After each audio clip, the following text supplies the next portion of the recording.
이서방, 어쩌지? 자고 가야 할 것 같아요. 침대가 하나뿐이래요, 장모님. 안녕하세요. 저는 이 도시의 수많은 아파트 중 한 곳, 겉보기엔 너무나 평온하고 완벽해 보이는 가정의 가장입니다. 올해로 결혼 5년 차. 남들은 제가 번듯한 대기업을 다니고 누가 봐도 미인인 3살 연하의 아내. 해수와 토끼 같은 딸을 둔 행복한 남자라고 생각합니다. 하지만 그들이 보는 건 잘 닦인 쇼윈도 유리창일 뿐입니다. 그 유리창 안쪽, 제가 매일 숨쉬고 잠드는 이 집의 공기는 사막보다 건조하고 북극의 빙하보다 차갑습니다. 사랑해서 한 결혼이었습니다. 적어도 저는 그랬습니다. 하지만 결혼 생활이라는 게 특히 아이가 태어나고 난 후의 삶이 이렇게까지 처참하게 메마를 수 있다는 걸 저는 미처 알지 못했습니다. 아내 혜수는 본래 부유한 집안의 외동딸로 자라 자기 중심적인 면이 있었지만 연애 때는 그 도도함마저 매력이라 여겼습니다. 그러나 결혼 후 그 도도함은 저를 향한 날카로운 무관심으로 변질되었습니다. 아이를 낳고 난 뒤 혜수는 마치 저와의 모든 신체적 접촉에 알레르기라도 생긴 사람처럼 굴었습니다. 오빠 나 몸이 힘들어. 뼈 마디마디가 쑤셔. 제발 나 좀 건드리지 마. 처음엔 그 말을 믿었습니다. 육아가 얼마나 힘든 일인지 저도 알기에 퇴근하면 넥타이를 풀기도 전에 싱크대 앞에 섰고 밤새 우는 아이를 안고 거실을 서성였습니다. 하지만 아이가 걷고 말을 하기 시작한 지금도 우리 부부 사이의 거리는 좁혀지지 않았습니다. 가장 비참한 건 남편으로서, 아니 한 명의 남자로서 철저히 거세당한 기분을 느껴야 한다는 점입니다. 혜수는 저와의 좋은 시간을 혐오에 가까울 정도로 거부했습니다. 신혼 초 혜수가 임신했을 때부터 시작된 각방 생활은 아이가 5살이 된 지금까지 이어지고 있습니다. 가끔 제가 용기를 내어 분위기를 잡아보려 혜수의 어깨에 손이라도 올리면 그녀는 마치 징그러운 벌레가 닿은 듯 소스라치게 놀라며 몸을 웅크렸습니다. 아 진짜 징그럽게 왜 이래? 피곤해 죽겠는데 꼭 이래야겠어? 오빠는 머릿속에 그런 생각밖에 없어? 그 경멸 어린 눈빛. 그 눈빛을 마주할 때마다 제 안의 자존감은 유리 조각처럼 산산이 부서져 내렸습니다. 나는 이 집에서 무엇인가? 돈을 벌어오는 기계인가? 아이를 함께 키우는 육아 파트너인가? 아니면 그저 투명 인간인가? 사랑은 죄가 아니지만 이 집에서 저의 욕망은 더러운 죄악 취급을 받았습니다. 풀 곳 없는 열기는 갈 곳을 잃고 제 내면을 태우며 저를 점점 병들게 했습니다. 밤마다 거실 소파에 누워 천장 구석에 전멸하는 화재, 감지기 불빛을 바라볼 때면 가슴 한 구석이 뻥 뚫린 듯한 공허함에 숨이 턱턱 막혀왔습니다. 누군가의 체온이 그리웠습니다. 단순히 연애를 하는 게 아니라 내가 사랑받고 있다는 느낌, 따뜻한 피부가 맞닿았을 때 느껴지는 그 안정감이 미치도록 그리웠습니다. 그런 저에게 유일한 안식처이자 숨구멍이 되어준 사람은 아이러니하게도 아내의 어머니, 장모님이셨습니다. 올해 65이 되신 장모님은 일찍 남편을 여의고 혼자 되셨지만 그저 할머니라고 부르기엔 너무나 고혹적인 여인이었습니다. 장인어른이 남겨주신 막대한 유산 덕분에 경제적으로 풍요로웠던 장모님은 자신을 가꾸는데 시간과 돈을 아끼지 않으셨습니다. 꾸준한 운동으로 다져진 흐트러짐 없는 자세, 60대라고는 믿기지 않을 만큼 맑고 투명한 피부, 그리고 무엇보다 혜수에게서는 맡을 수 없는 깊고 은은한 성숙한 여인의 향기가 나는 분이었습니다. 혜수가 톡 쏘는 탄산음료처럼 자극적이고 차갑다면 장모님은 오크통에서 수십 년간 숙성된 와인처럼 부드럽고 진했습니다. 장모님을 뵐 때마다 저는 묘한 안도감을 느꼈습니다. 저를 이서방이라 부르며 따뜻하게 맞아주시는 그 목소리에서 저는 메마른 화분에 물을 주는 정원사의 손길 같은 다정함을 느꼈으니까요. 그때까지만 해도 저는 몰랐습니다. 장모님을 향한 이 감정이 단순한 존경이나 고마움을 넘어 금기된 사랑이라는 불씨를 품고 있다는 것을요. 그 불씨가 곧 제 인생을 송두리째 태워버릴 거대한 화염이 될 줄은 꿈에도 모른 채 저는 매주 주말 처가로 향하는 발걸음을 재촉하곤 했습니다. 처가는 저희 집에서 차로 20분 남짓한 거리에 있는 고급 아파트 단지였습니다. 주말이 되면 혜수는 습관처럼 짐을 싸서 처가로 향했습니다. 하지만 혜수가 친정에 가는 목적은 효도가 아니었습니다. 집에 도착하자마자 아이를 장모님 품에 떠넘기다시피 안겨주고는 엄마 나 이번 주 회사 일 때문에 너무 힘들었어. 좀 쉴게. 라며 거실 소파에 벌러덩 드러눕기 일쑤였으니까요. 손 하나 까딱하지 않고 스마트폰만 들여다보며 킬킬거리는 해수를 볼 때마다 저는 장모님 뵙기가 민망해 얼굴이 화끈거렸습니다. 그럴 때마다 그 어색하고 불편한 공기를 부드럽게 채워주는 건 장모님이셨습니다. 이서방 왔는가? 운전하느라 고생했지? 배고플 텐데 뭐 좀 내올까? 장모님의 목소리에는 언제나 물기가 어려 있었습니다. 부드럽고 나긋나긋하며 듣는 사람의 긴장을 무장해제시키는 목소리였죠. 해수가 소파와 한몸이 되어 있는 동안 저는 죄송한 마음에 겉옷도 벗지 못하고 주방으로 가서 장모님을 도왔습니다. 장모님 제가 할게요. 앉아 계세요.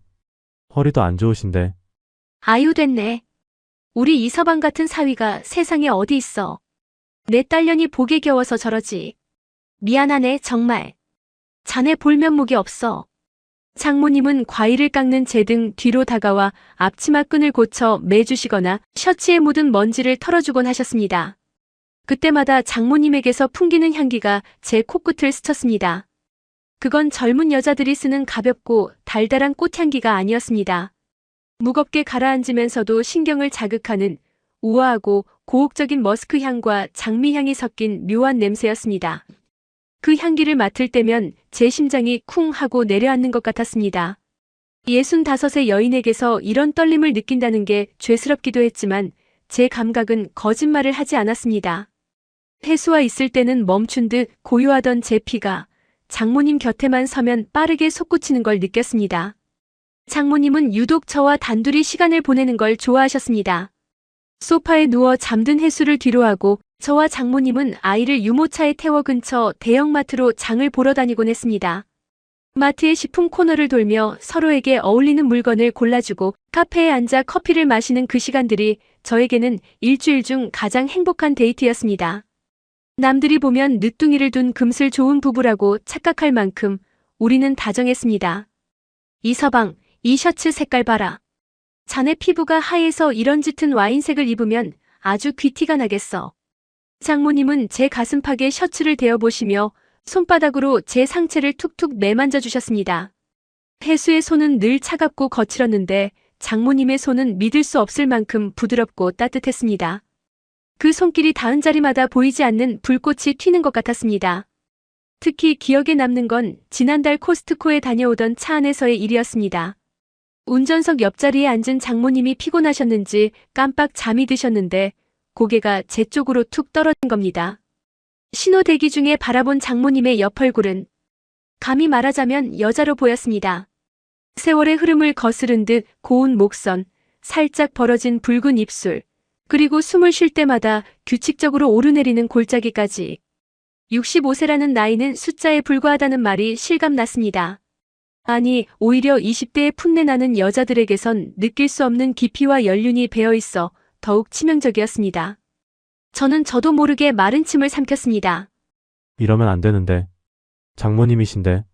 의성은 그렇게 외치고 있었지만 제 눈은 장모님의 목덜미를 타고 흐르는 땀방울을 쫓고 있었습니다.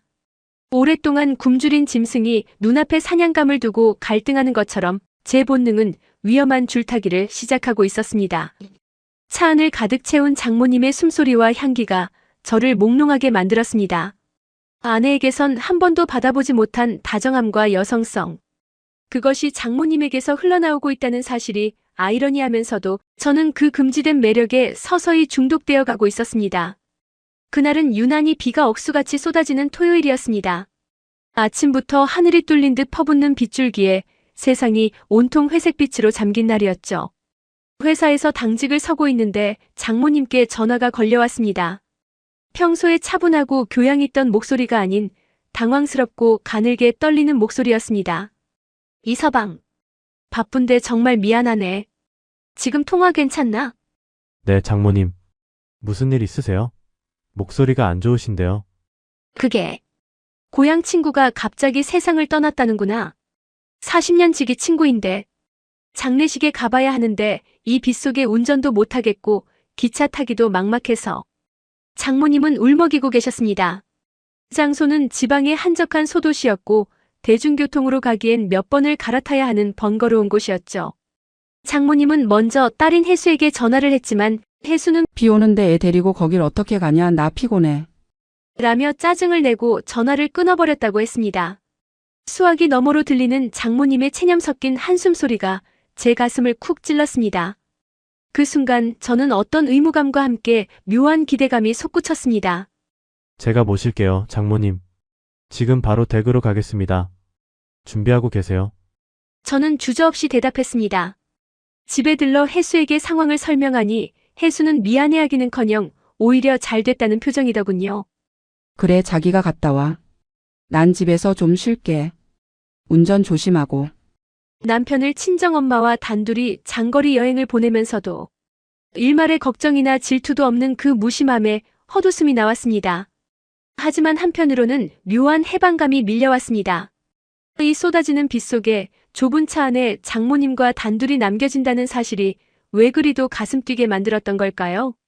저는 장모님을 태우고 빗길을 뚫으며 고속도로를 달렸습니다.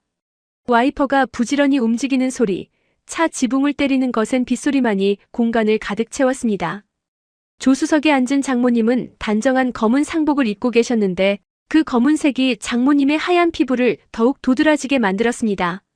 창밖을 바라보는 장모님의 옆모습이 왠지 모르게 처연하고 아름다워 보였습니다. 누군가를 잃은 슬픔에 잠긴 여자의 얼굴은 묘하게 남자의 보호 본능을 자극했습니다. 이서방, 정말 고맙네. 자네 아니었으면 엄두도 못 냈을 거야. 내 딸려는지 어미가 친구 장례식 간다는데도 본체 만체하고. 별 말씀을요. 저도 집에 있는 것보다 나오는 게 좋습니다. 혜수가 많이 야속하시죠? 야속하다 뿐이겠어. 내가 자식을 잘못 키웠어. 하나뿐인 딸이라 오냐오냐 했더니 남편 귀한 줄을 몰라. 자네 볼 때마다 내가 다 죄인 같아. 장모님은 자책하며 깊은 한숨을 쉬셨습니다. 그리고는 당신의 이야기를 시작하셨습니다. 일찍 남편을 보내고 혼자 넓은 집에서 지내는 외로움, 돈은 많지만 정작 마음 둘 곳 없는 60대 여인의 쓸쓸함. 장모님의 이야기는 빗소리에 섞여 제 귓가로, 아니 제 가슴 속으로 흘러들어왔습니다. 그건 단순한 하소연이 아니라 외로운 한 여자가 한 남자에게 건네는 고백처럼 들렸습니다. 저도 외롭습니다, 장모님. 같은 집에 살아도 혼자 있는 것 같아요. 혜수는 저를 투명 인간 취급하거든요. 가끔은 제가 남자가 맞나 싶은 생각도 들고요. 저도 모르게 튀어나온 진심이었습니다. 그 말에 장모님이 고개를 돌려 저를 빤히 응시하셨습니다. 어두운 차 안 계기판 불빛에 비친 장모님의 눈동자가 물기에 젖어 반짝였습니다. 그 눈빛은 사위를 걱정하는 장모의 눈이 아니었습니다. 상처 입은 한 남자를 바라보는 연민과 애정이 뒤섞인 여자의 눈빛이었죠. 가여운 사람. 그 젊은 나이에 얼마나 외로웠을까. 내가 다 미안해. 장모님이 조심스럽게 손을 뻗어 기어봉을 잡고 있던 제 오른손을 덮으셨습니다. 따뜻하고 부드러운 손길. 그 온기가 제 손등을 타고 팔뚝을 지나 온몸으로 퍼져나갔습니다. 쿵쿵. 심장이 갈비뼈를 부러뜨릴 듯 뛰기 시작했습니다. 차 안의 공기 흐름이 바뀌었습니다. 끈적하고 무겁고 위험한 분위기가 우리 둘 사이를 휘감기 시작했습니다. 빗소리는 더 거세졌지만 차 안은 세상과 단절된 우리 둘만의 비밀스러운 요새가 되었습니다. 저는 그 손을 뿌리치지 않았습니다. 아니, 오히려 제 손바닥을 뒤집어 장모님의 손을 맞잡고 싶다는 충동을 간신히 억누르고 있었습니다. 목적지인 장례식장에 도착했을 때는 이미 땅거미가 짙게 깔린 뒤였습니다. 장례식장 안은 대부분 장모님의 또래분들로 북적였고 저는 장모님 곁을 묵묵히 지키며 조문객들을 맞이하고 시중을 들었습니다. 장모님은 친구분들과 오랜만에 만나 회포를 푸느라 시간이 꽤 지체되었죠. 늦은 밤이 되자 장모님은 술을 몇 잔 받아 드셔서인지 얼굴이 발그레하게 상기되어 있었습니다. 이서방, 친구들이 내일 새벽 발인까지 보고 가라는데 어쩌지? 하루 자고 가야 할 것 같아. 운전해서 올라가기엔 너무 늦었고. 장모님의 붉어진 볼과 흐트러진 머리카락은 평소의 완벽한 모습과는 다른 묘한 새끼를 풍겼습니다. 저는 장모님을 모시고 근처 호텔로 이동했습니다. 주말인데다 갑작스러운 비로 인해 숙소를 구하기가 쉽지 않았습니다. 몇 군데를 돌다 겨우 찾은 호텔 로비에서 직원이 난처한 표정으로 말했습니다. 손님 죄송하지만 지금 트윈룸은 다 나갔고 더블룸 딱 하나 남았습니다. 그것도 방금 취소된 방이라 겨우 하나예요. 저는 당황해서 다른 곳을 알아보려 스마트폰을 꺼냈는데 등 뒤에서 장모님이 제 팔을 꽉 잡으셨습니다. 이서방, 그냥 여기서 묵자. 피곤해 죽겠는데 언제 또 다른 데를 찾아 돌아다니니? 밖에는 비도 이렇게 오는데. 그래도 침대가 하나뿐이라는데요, 장모님. 불편하지 않으시겠어요? 어차피 옷 입고 잠만 잘 건데 무슨 상관이야. 우리 사이에 내외할 것도 아니고. 난 괜찮으니 그냥 올라가자. 우리 사이. 그 말이 묘하게 가슴을 찔렀습니다. 사위와 장모. 가장 가깝고도 먼 사이. 하지만 오늘 밤은 그 경계가 모래성처럼 허물어질 것 같은 예감이 들었습니다. 장모님의 그 말은 단순한 편의를 위한 것이었을까요? 아니면 무의식 중에 깔린 어떤 의도였을까요? 엘리베이터를 타고 올라가는 동안 좁은 공간에 가득 찬 장모님의 향수 냄새와 알코올 냄새가 뒤섞여 저를 어지럽게 만들었습니다. 호텔방에 들어서자 킹사이즈 침대 하나가 덩그러니 놓여 있었습니다. 창밖에는 여전히 비가 쏟아지고 있었고 방 안에는 묘한 정막이 흘렀습니다. 장모님은 겉옷을 벗으시더니 나 먼저 씻을게. 땀을 너무 흘렸네. 하며 욕실로 들어가셨습니다. 잠시 후 들려오는 샤워기 물소리. 쏴 쏟아지는 물소리가 제 상상력을 자극했습니다. 욕실 안에서 뜨거운 물줄기를 맡고 있을 65세 여인을 상상하지 않으려 애쓰며 저는 텔레비전 볼륨을 높였습니다. 하지만 제 온 신경은 욕실 문고리에 집중되어 있었습니다. 한참 뒤 욕실 문이 열리고 나오신 장모님의 모습에 저는 숨이 턱 막히고 말았습니다. 샤워 가운 대신 챙겨오신 편한 실크 원피스 잠옷을 입으셨는데 얇은 소재라 곡선이 은근하게, 아니 적나라하게 드러났습니다. 중년의 나이라고는 믿기지 않을 만큼 관리된 실루엣, 젖은 머리카락에서 풍기는 샴푸 향과 장모님의 내음이 섞여 좁은 방 안을 가득 채웠습니다. 화장을 지운 장모님의 얼굴은 훨씬 앳돼 보였고 물기를 머금어 촉촉했습니다. 이서방, 자네도 씻어. 운전하느라 땀 찼잖아. 개운하게 씻고 와. 장모님의 목소리는 평소보다 한 톤 낮고 나른했습니다. 저는 도망치듯 욕실로 들어갔습니다. 거울 속에 비친 제 얼굴은 터질 듯 붉게 달아올라 있었습니다. 찬물을 틀어 머리를 식히려 했지만 쿵쿵거리는 심장 박동은 멈출 줄을 몰랐습니다. 정신 차려, 이정원. 장모님이야. 혜수 어머니라고. 스스로에게 최면을 걸며 샤워를 마쳤습니다. 욕실을 나오니 장모님은 침대 끝에 걸터앉아 창밖의 빗줄기를 바라보고 계셨습니다. 테이블 위에는 편의점에서 사온 캔맥주 4개와 마른 안주가 놓여 있었죠. 조명은 은은한 스탠드 하나만 켜져 있어 방 안 분위기는 더욱 몽환적이었습니다. 잠이 안 올 것 같아서 딱 한 잔만 하고 잘까? 자네랑 이렇게 술 한잔하고 싶었어. 장모님이 맥주 캔을 들며 저를 보며 웃으셨습니다. 그 미소가 너무나 고혹적이어서 저는 거절할 수 없었습니다. 아니, 솔직히 말하면 거절하고 싶지 않았습니다. 이 밤이 주는 일탈의 기회, 어쩌면 제 인생에서 다시 오지 않을. 이 순간을 놓치고 싶지 않다는 강렬한 욕심이 이성을 누르고 고개를 들고 있었습니다. 딸깍하고 맥주 캔을 따는 소리가 마치 이성의 스위치를 끄는 소리처럼 들렸습니다. 술이라는 게 참 무섭습니다. 팽팽하게 당겨져 있던 이성의 끈을 느슨하게 만들고 깊숙이 숨겨둔 본심을 끄집어내니까요. 창밖의 빗소리를 안주 삼아 한 캔, 2캔 비워갈수록 우리 대화의 깊이는 점점 깊어졌습니다. 처음엔 장례식 이야기, 사는 이야기로 시작했지만 어느새 부부관계에 대한 솔직하고 은밀한 이야기로 흘러갔습니다. 이서방, 솔직히 말해봐. 우리 혜수랑 요즘 어때? 부부 사이 말이야. 연애는 하고 사는 거야? 장모님의 돌직구 질문에 저는 마시던 맥주를 멈칫했습니다.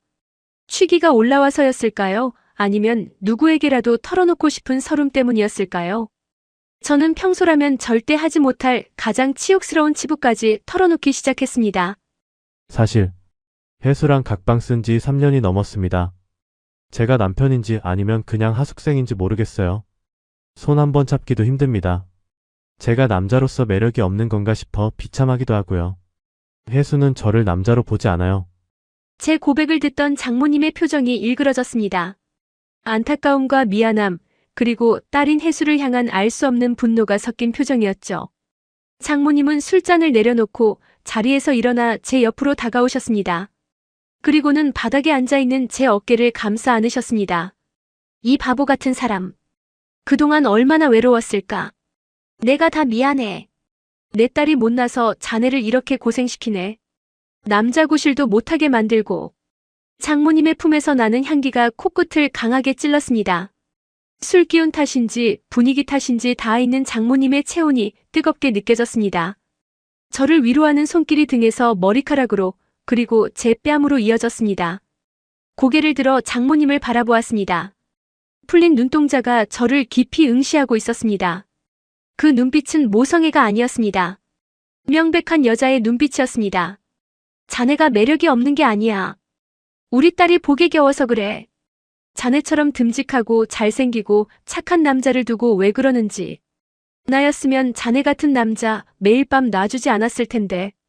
장모님의 말이 제 귀를 의심하게 만들었습니다.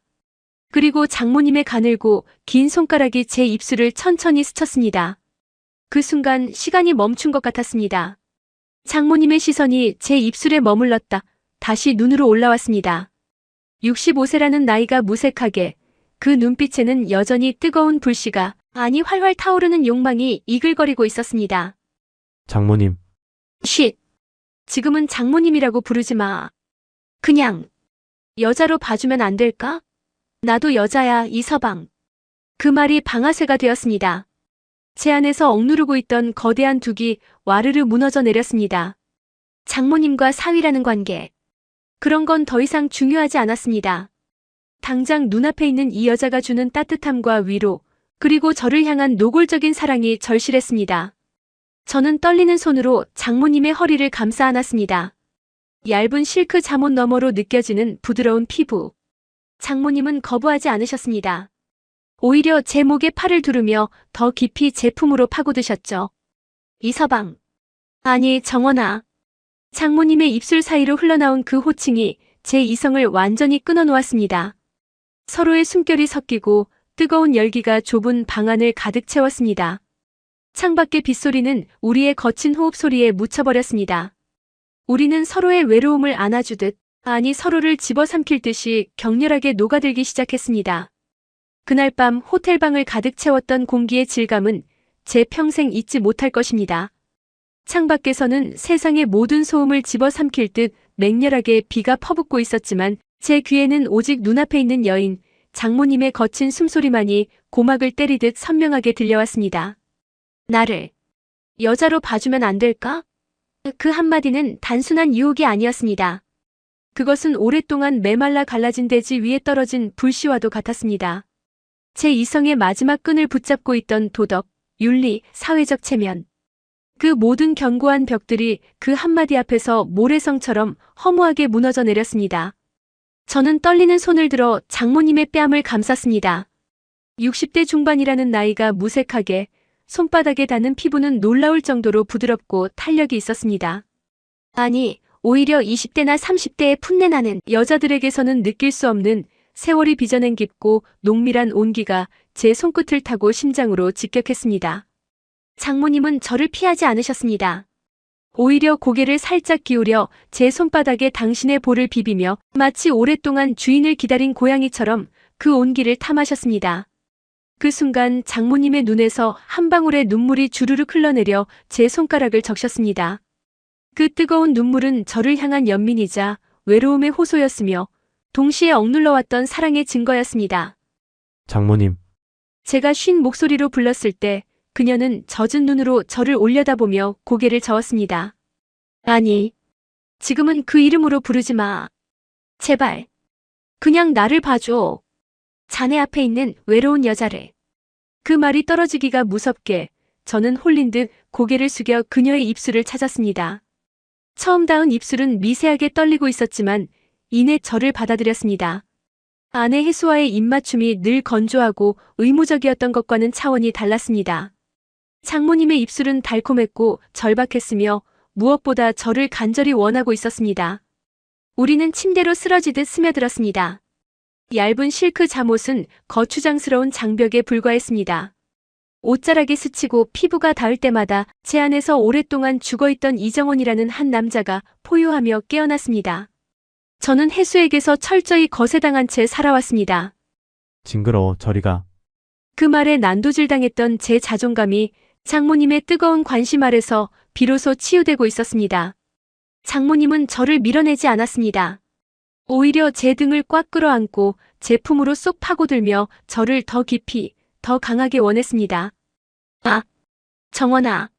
정말 안기고 싶었어. 이 순간을 얼마나 기다렸는지 몰라. 귓가에 속삭이는 그 농염한 목소리, 뜨거운 숨결이 목덜미를 스칠 때마다 척추를 타고 전율이 흘렀습니다. 장모님은 65세라는 숫자가 거짓말처럼 느껴질 만큼 아름다웠습니다. 세월의 흐름에 따라 자연스럽게 잡힌 곡선은 인위적이지 않아서 더 관능적이었고, 저를 받아들이는 품은 바다처럼 깊고 넓어서 저를 완전히 집어삼키는 듯 했습니다. 저는 구석구석을 탐하며 사랑을 전해주었습니다. 목선에서 어깨로 그리고 허리로 이어지는 선을 쫓으며 그녀가 내뱉는 소리를 하나도 놓치지 않고 마셨습니다. 그것은 단순한 기쁨을 넘어선 연애였습니다. 서로의 결핍을 채워주는 성스러운, 아니 배덕한 의식. 아내는 저를 투명인간 취급했지만 장모님은 저를 세상에서 가장 귀하고 강력한 남자로 만들어주셨습니다. 그녀의 눈동자에 비친 저는 초라한 사위 이서방이 아니었습니다. 그녀를 정복하고 그녀를 구원하며 그녀를 만족시키는 유일한 남자였습니다. 그 충만감이 저를 미치게 만들었습니다. 죄책감 따위는 행복의 파도에 휩쓸려 흔적도 없이 사라졌습니다. 머릿속에 혜수의 얼굴이 스쳐 지나갔지만 저는 그 얼굴을 짓뭉개버리듯 장모님을 더 강하게 안아주었습니다. 지금 이 순간만큼은 이 세상에 우리 둘만 존재하는 것 같았습니다. 우리의 밤은 길었습니다. 한 번의 폭발로는 그 긴 세월 묵혀온 갈증을 해소할 수 없었습니다. 폭풍우가 몰아치는 창밖의 날씨처럼 우리는 서로를 사랑했습니다. 지쳐서 잠들었다가도 살짝쿵 닿으면 다시 불꽃이 튀어올랐습니다. 새벽녘 탈진한 듯 제 품에 안겨 잠든 장모님의 얼굴을 내려다보았습니다. 땀에 젖어 이마에 붙은 머리카락을 떼어주며 저는 묘한 감정에 사로잡혔습니다. 헝클어진 침대 시트, 바닥에 떨어진 옷가지들, 그리고 방 안 가득한 밤꽃 냄새와 장미 향수 냄새가 뒤섞인 그 비릿하고도 달콤한 냄새. 이것은 구원의 현장이었습니다. 창백한 새벽빛이 커튼 틈으로 스며들어 장모님의 얼굴을 비추었을 때 그녀는 세상 그 누구보다 평온해 보였습니다. 혜수가 아이를 낳고 나서 한 번도 보여주지 않았던 그 편안한 얼굴. 저는 그 얼굴을 보며 결심했습니다. 설령 이것이 지옥으로 가는 급행열차라 해도 나는 내리지 않겠노라고. 이미 건너버린 강 되돌아갈 수 없다면 차라리 이 흐름에 몸을 맡기고 파국이 올 때까지 헤엄치겠노라고. 제 가슴 속 텅 빈 구멍을 메워준 이 여자를 저는 도저히 놓을 수가 없었습니다. 다시 빗줄기가 굵어지는 창밖을 보며 저는 잠든 장모님의 이마에 조용히 입을 맞추었습니다. 그것은 금지된 사랑에 대한 맹세이자 공범자가 되겠다는 서약이었습니다. 다음 날 아침 서울로 돌아오는 차 안의 공기는 어제와는 확연히 달라져 있었습니다. 어색한 침묵이 흐를 거라 예상했던 제 생각은 보기 좋게 빗나갔습니다. 오히려 우리 사이에는 끈적하고 밀도 높은 유대감이 형성되어 있었습니다. 조수석에 앉은 장모님은 창밖을 보시다가도 틈틈이 저를 바라보셨고 그때마다 입가에는 수줍은 소녀 같은 미소가 번졌습니다. 신호 대기 중에 장모님이 슬며시 제 손을 잡아오셨습니다. 운전대를 잡고 있던 제 손등 위로 포개지는 따뜻한 온기. 어젯밤 저를 뜨겁게 달구었던 바로 그 손길이었습니다. 이서방. 아니, 이제 우리 둘이 있을 땐 그냥 자기라고 부르면 안 될까? 내가 너무 주책인가? 장모님이 얼굴을 붉히며 조심스럽게 물으셨습니다. 60대 중반의 장모님이 사위에게 자기라니. 남들이 들으면 기절초풍할 소리였지만 제 귀에는 그 어떤 세레나데보다 달콤하게 들렸습니다. 저는 장모님의 손을 꽉 맞잡으며 대답했습니다. 네, 좋습니다. 둘만 있을 때는요. 저도 장모님이라고 안 부르겠습니다. 당신이라고 불러도 될까요? 당신. 참 듣기 좋다. 내 평생 다시는 못 들을 줄 알았던 호칭인데. 고마워요.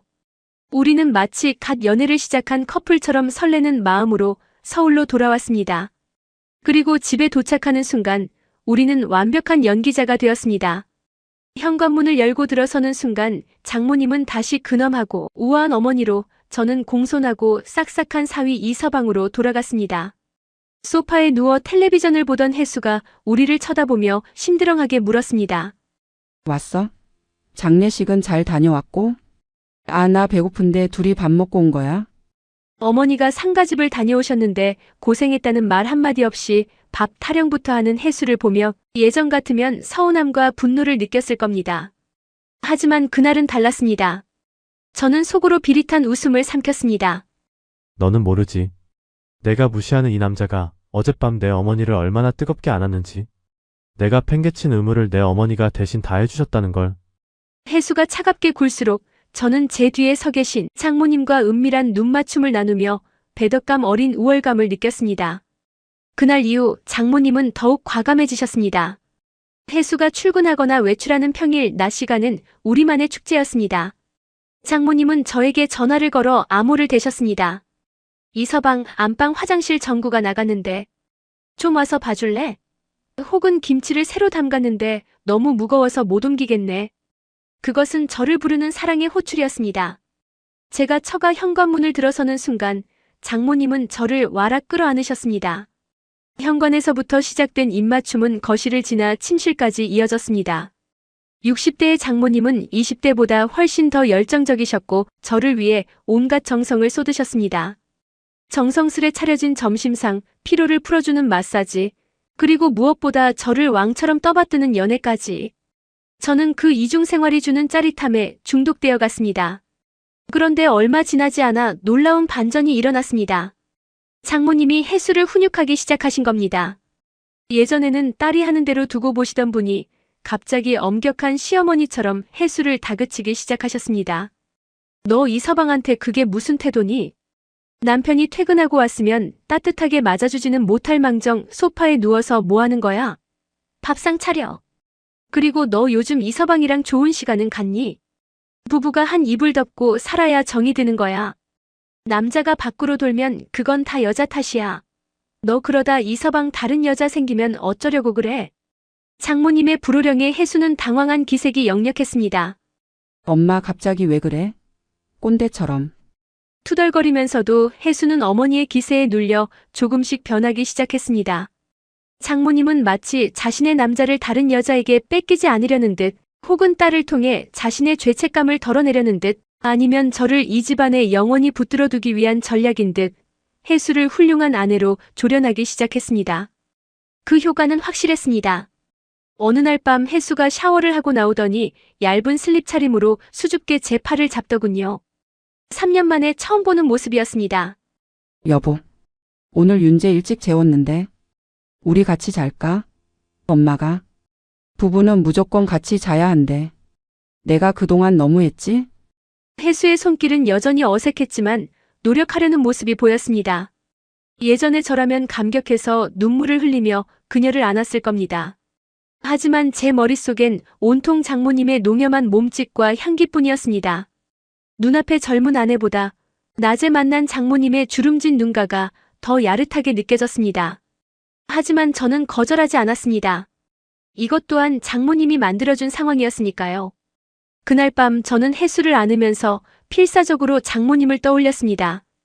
혜수의 매끄러운 피부를 만지면서 장모님의 부드러운 살결을 상상했고 혜수의 얕은 목소리를 들으며 장모님의 깊은 탄성을 오버랩했습니다. 죄책감? 글쎄요. 오히려 두 여자를, 그것도 모녀를 동시에 만족시키고 있다는 말도 안 되는 이 상황이 저를 더 강하게 만족시켜왔습니다. 혜수와의 사이가 회복되자 장모님은 질투 대신 묘한 미소를 지으셨습니다. 잘했어, 이서방. 혜수도 사랑해줘. 그래야 우리 연애도 오래 갈 수 있어. 장모님의 그 말은 우리를 더욱 깊은 공범의 늪으로 빠뜨렸습니다.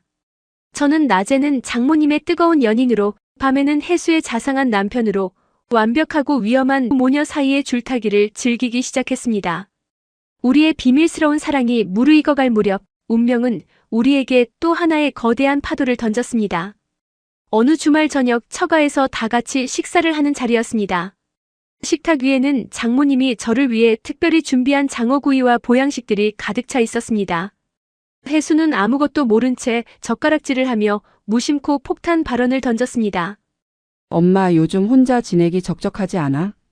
저번에 친구분 돌아가시고 나서 부쩍 외로워 보이는 것 같아서. 우리 집으로 들어오시는 건 어때? 그 순간 씹고 있던 밥알이 목구멍에 걸릴 뻔했습니다.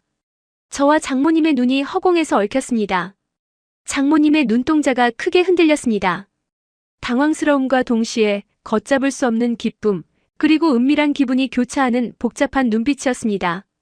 식탁 밑으로 제 허벅지에 닿아있던 장모님의 발이 미세하게 떨리는 게 느껴졌습니다. 혜수는 눈치 없이 계속 말을 이었습니다. 응? 우리 집 방 하나 남잖아. 엄마가 들어오면 윤재 봐주기도 편하고 오빠도 엄마랑 잘 지내니까 좋지 않아? 오빠 자기도 엄마랑 사는 거 괜찮지? 엄마 요리도 잘하고 돈도 보태주실 테니까 우리한테도 이득이잖아. 혜수의 계산적인 제안이 이렇게 고마울 수가 없었습니다. 저는 터져나오려는 심장을 간신히 진정시키며 최대한 듬직하고 자상한 사위의 가면을 쓰고 대답했습니다. 저는 대찬성입니다. 장모님 오시면 저야 든든하죠. 집도 넓은데 혼자 계시는 것보다 저희랑 사시는 게 훨씬 좋죠. 장모님 불편해하지 마시고 들어오세요. 제가 정말 친아들처럼, 아니 그보다 더 잘 모시겠습니다. 제 말 끝에 담긴 잘 모시겠다는 말의 진짜 의미를 알아채신 걸까요? 장모님의 얼굴이 살짝 붉어졌습니다. 글쎄다. 사위 불편하게 해서 될까 모르겠네. 늙은이가 눈치 없이 끼어드는 것 같아서. 그래도 너희가 정 그렇다면. 생각해보마. 장모님은 짐짓 튕기는 척 하셨지만 식탁 아래에서는 제 발등을 지그시 누르며 당신의 동의를 표했습니다. 그 은밀한 발짓 하나에 제 온몸의 피가 역류하는 것 같았습니다. 그렇게 불과 2주 뒤 장모님은 짐을 싸서 저희 집으로 들어오셨습니다. 그리고 기묘하고도 아슬아슬한 동거가 시작되었습니다. 이것이 천국일까요? 아니면 지옥의 입구일까요? 집안의 풍경은 겉보기엔 평화롭기 그지없었지만 그 내막은 기괴하게 돌아갔습니다. 장모님이 들어오신 후 집안은 완전히 달라졌습니다. 냉장고는 항상 맛있는 음식으로 가득 찼고 집안 곳곳에서는 장모님의 향기가 났습니다. 혜수는 육아와 살림에서 해방되어 다시 활기를 찾았고 저에게도 예전보다 훨씬 상냥해졌습니다. 하지만 진짜 생활은 혜수가 없는 시간에 시작되었습니다. 혜수가 출근하거나 외출하면 집은 우리 둘만의 완벽한 낙원이 되었습니다. 거실 소파에서 주방 식탁에서 때로는 세탁실에서 우리는 훔쳐먹는 사과처럼 달콤하고 위험한 사랑을 나누었습니다. 혜수가 돌아올 시간이 되면 우리는 급히 옷매무새를 다듬고 아무 일 없었다는 듯 각자의 자리로 돌아갔습니다. 그 스릴 넘치는 시간들이 저의 메마른 삶에 활력을 불어넣었습니다. 가장 짜릿한 순간은 모두가 잠든 새벽이었습니다. 제가 목이 말라 방문을 살며시 열고 거실로 나오면 약속이라도 한 듯 물을 마시러 나온 장모님과 마주치곤 합니다. 어두운 거실 냉장고에서 새어나오는 희미한 불빛에 의지해 우리는 서로를 바라봅니다. 혜수가 안방에서 자고 있다는 사실이 주는 긴장감이 우리를 더욱 짜릿하게 만듭니다. 우리는 말없이 서로에게 다가가 소리 없는 입맞춤을 나눕니다. 잘 자요 여보. 장모님이 입모양으로 속삭입니다. 잘 자요 당신. 저도 소리 없이 대답합니다. 그리고 우리는 아무 일도 없었다는 듯 각자의 방으로 각자의 침대로 돌아갑니다. 안방으로 돌아와 잠든 혜수의 옆에 누우면 제 손끝에 남은 장모님의 온기가 저를 안도하게 만듭니다. 이 아슬아슬한 줄타기가 언제까지 계속될지는 아무도 모릅니다. 언젠가 혜수가 알게 되어 파국을 맞을지도 모르죠. 하지만 지금 이 순간 저는 세상에서 가장 행복한 남자입니다. 차가운 이성과 뜨거운 본능, 30대 아내의 풋풋함과 60대 장모님의 농밀함, 두 가지를 모두 가진 남자. 메마른 제 인생의 화원에 기어이 두 송이의 꽃이 피고 말았습니다. 한 송이는 백합처럼 고고하지만 차갑고 다른 한 송이는 늦게 핀 장미처럼 붉고 치명적입니다. 저는 이 위험한 향기에 취해 영원히 깨지 않는 꿈을 꾸며 살아가려 합니다. 도덕적 비난이요? 달게 받겠습니다. 하지만 이 지독한 갈증을 해소해준 우물물을 저는 도저히 뱉어낼 수가 없습니다. 이 비밀은 저와 장모님 그리고 이 집의 어두운 밤 공기만이 알고 있을 것입니다. 우리는 서로의 눈을 보며 웃습니다. 공범자들의 웃음, 사랑에 빠진 죄인들의 웃음을요. 이서방 사랑해. 장모님의 눈빛이 말합니다. 여보 사랑해. 아내의 입술이 말합니다. 두 여자의 사랑을 동시에 받는 이 아이러니하고 모순된 행복 속에서 저는 오늘도 아슬아슬한 하루를 시작합니다. 이것이 저 이정원이라는 남자의 완벽하고도 불완전한 그리고 영원히 비밀이어야 할 결혼 생활입니다. 사연 좋아하는 사연 아줌마예요. 이 이야기를 끝까지 함께 해주셔서 감사드려요. 오늘의 이야기가 마음에 닿았다면 구독과 좋아요 함께 해주세요. 심금을 울리는 사연으로 함께 가는 노후 모두에게 벗이 되고 싶답니다.